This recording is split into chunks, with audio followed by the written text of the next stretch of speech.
Hulaan nyo guys kung ano yan. Hello, it's me, Ate Alex. Hulaan nyo kung ano yan. Yan ay munggo.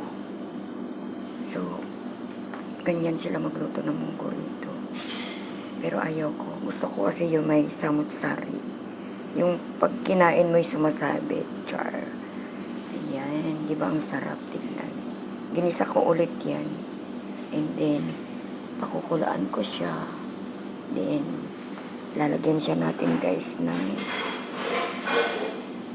ng jarjir. Ayan. Ayan siya. Sorry. Ayan.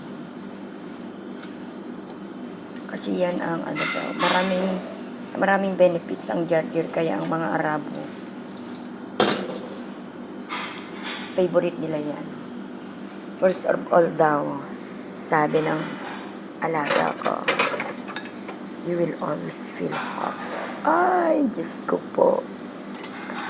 Sabi niya, you will always feel hot pag kumain ka niyan. Sabi niya. Sabi ko naman sa kanya, I'm not feeling hot. Only my phone is always hot. Diba? Tawan-tawa sa akin ng loka. So guys, update lang po ito. And thank you for watching.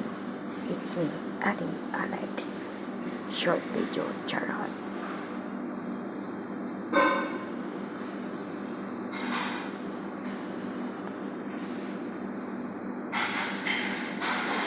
Ala, ayaw nang mag-stop.